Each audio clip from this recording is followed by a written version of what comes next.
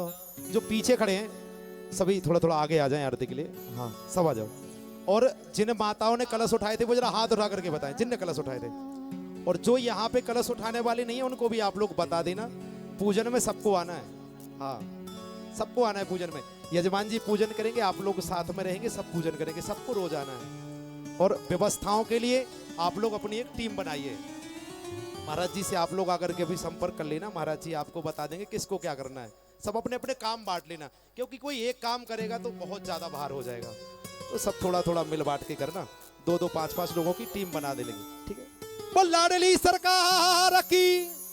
शिवा के बिहारी तेरे आरती गाऊं, शिवा के बिहारी तेरी आरती गाऊं, आरती गाऊं प्यारे तेरा गुण गाऊं, आरती गाऊं प्यारे तेरा गुण गाऊं, आरती गाऊं प्यारे तेरा गुण गाऊं, आरती गाऊं प्यारे तेरा गुण गाऊं। सिगिर पर धारी तेरी आरती गाऊं, गुणगे बिहारी तेरी आरती गाऊं। सभी बोले सीरा है।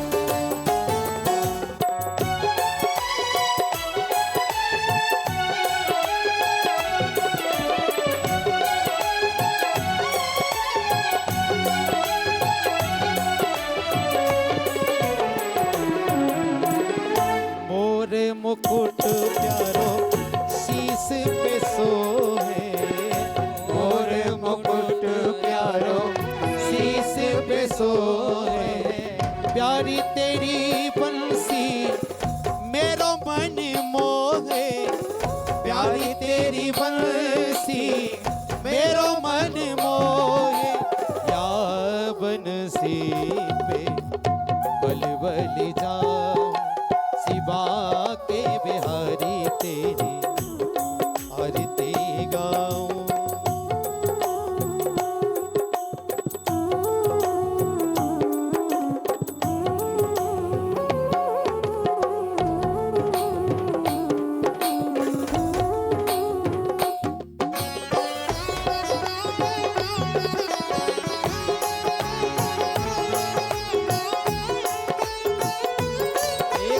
भागवत महापुराण की जय हो।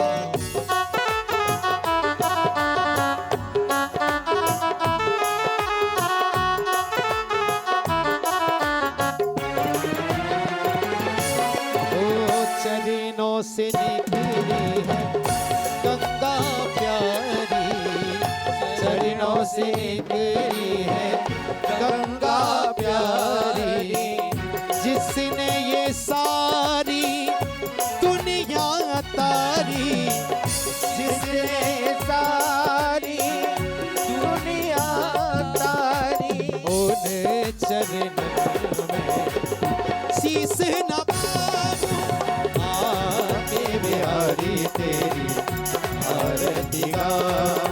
ओ काल की विकराल की जय, काल की विकराल की जय, उज्जैनी महाकाल की करोड़ मंगल आरती मृत्युंजय सरकार की, करोड़ मंगल आरती मृत्युंजय महाकाल की। ओ काल की विकराल की जय, काल की विकराल की जय, उज्जैनी महाकाल की। आवाज में बहुत कमी है आपकी जय में। हाँ, जय जिनको पाप लगता वो नहीं बोलते। कर बोल महाकाल महाराज की। करो रे मंगल आरती मृत्युंजय सरकार की। करो रे मंगल आरती मृत्युंजय सरकार की।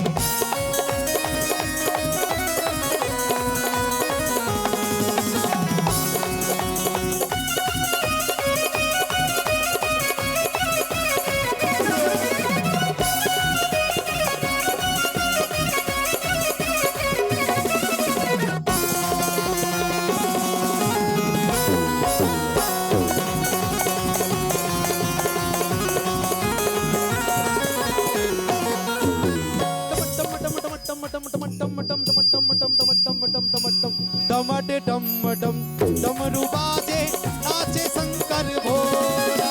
डम डम शंकर भोला नाचे शंकर भोला। डम डम डम डम डम डम डम डम डम डम डम डम डमरू बाजे नाचे शंकर भोला।